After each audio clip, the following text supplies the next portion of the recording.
In the dusty, sun-baked lanes of a small village near Sonipat lived a young man named Raju. His world was circumscribed by the parched fields his family toiled on, the leaky roof of their tiny mud house, and the gnawing hunger that was a constant companion. At 22, while most young men in the nearby towns dreamt of lucrative jobs and comfortable lives, Raju's aspirations were far more basic. A full meal for his ailing mother and younger sister, and perhaps, just perhaps, a future where their days weren't a constant struggle against poverty. Raju had never known privilege. His father, a hard-working but unlucky farmer, had succumbed to illness a few years prior, leaving Raju as the sole provider for his family. He worked tirelessly in the fields, his hands rough and calloused beyond his years. But the unpredictable monsoons and the exploitative middlemen meant that their meager harvests barely sustained them. Unlike some in his village who resigned themselves to their fate, a quiet fire burned within Raju. He had a sharp mind and an unyielding spirit. He had studied up to the 10th grade in the village school, his education cut short by necessity, but his thirst for knowledge remained unquenched. He would often borrow old newspapers and books from the local tea stall, devouring every word, every story. One scorching afternoon, while delivering a small bag of wheat to a merchant in Sonipat, Raju saw something that sparked a new hope within him. Outside a bustling shop, a group of young men were gathered around a handcart, skillfully repairing punctures in bicycle tires. Raju watched them, fascinated by their dexterity and the steady stream of customers. He realized that even in a small town, people needed their bicycles, and punctures were an inevitable problem. That evening, Raju couldn't sleep. The image of the tire repairman kept flashing in his mind. He had a bicycle, old and rusty, but functional. He also had a few basic tools his father had used. An idea began to take root, a tiny seed of possibility in the barren landscape of his circumstances. The next morning, instead of heading straight to the fields, Raju ventured back to Sonipat. He spent his few hard-earned rupees observing the tire repair shops, noting the tools they used, the techniques they employed, and the prices they charged. He asked a few tentative questions, pretending to be curious for a friend. Returning to his village, Raju shared his idea with his mother.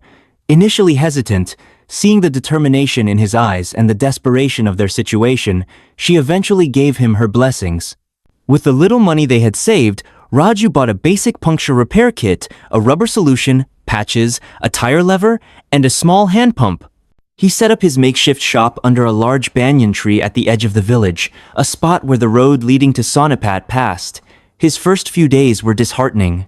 People were used to going to the established shops in Sonipat. Raju sat patiently, the tools laid out before him, a hopeful yet anxious look on his face.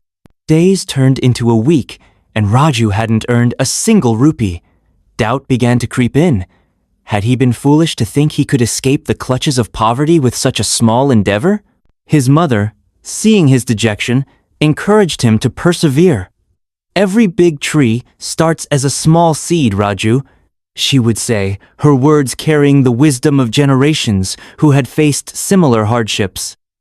Then, one sweltering afternoon, a bicycle rider, a traveling salesman on his way to the next village, got a flat tire right in front of Raju's makeshift shop.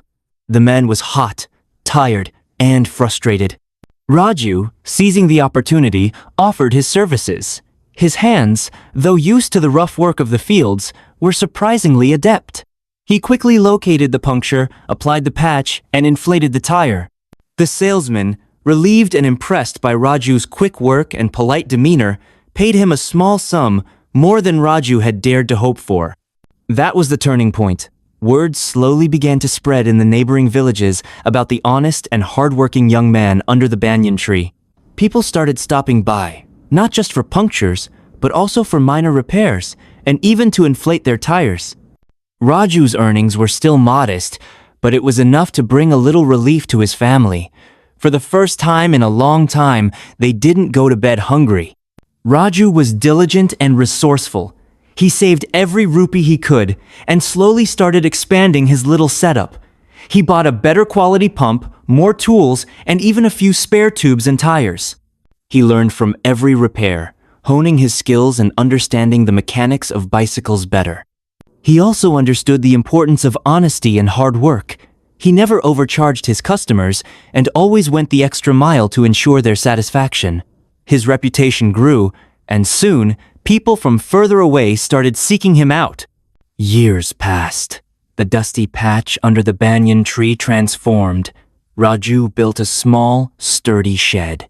He learned to repair not just bicycles, but also motorcycles and scooters, adapting to the changing needs of the community.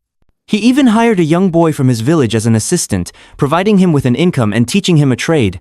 Raju's life was still challenging. There were setbacks, competition, and times when business was slow, but the gnawing hunger was gone. His mother received the medical care she needed, and his sister was able to continue her education. He had lifted his family out of abject poverty through sheer determination, hard work, and the courage to seize an opportunity, however small it seemed. One day, a journalist from a local newspaper came to his village, hearing about the successful mechanic who had started with nothing under a banyan tree. He interviewed Raju, asking him about his journey. Raju, now a confident and respected member of his community, looked back at the dusty road where it had all begun. He smiled, a genuine smile that reached his eyes. "It wasn't easy," he said, his voice humble. "There were times I wanted to give up, but I knew I had to keep going for my family, and I learned that even in the dust, you can find the seeds of opportunity. You just need to have the courage to plant them, and the perseverance to nurture them." The journalist's article brought Raju's story to a wider audience. People were inspired by his resilience and his spirit. He became a symbol of hope in the region, a living testament to the fact that circumstances do not define a person, their determination does. Raju never forgot his roots. He used his success to help others in his village, providing employment and supporting local initiatives. He proved that poverty is not a destiny, but a challenge that can be overcome with grit, ingenuity, and an unwavering belief in oneself. His journey from the dust of poverty to the dawn of a better life was a powerful reminder that even the most humble beginnings can lead to extraordinary achievements as long as the spirit within remains unbroken. Moral of the story: Raju's story emphasizes the power of perseverance, resourcefulness, and seizing opportunities, no matter how small they may seem. It highlights the importance of hard work, honesty, and maintaining hope even in the face of extreme poverty. It shows that true wealth lies not just in material possessions, but in the strength of one's spirit and the ability to uplift oneself and one's community. Raju's journey from desperation to dignity serves as an inspiration to anyone facing hardship, reminding them that even from the most challenging circumstances, a brighter future can be built with determination and unwavering effort.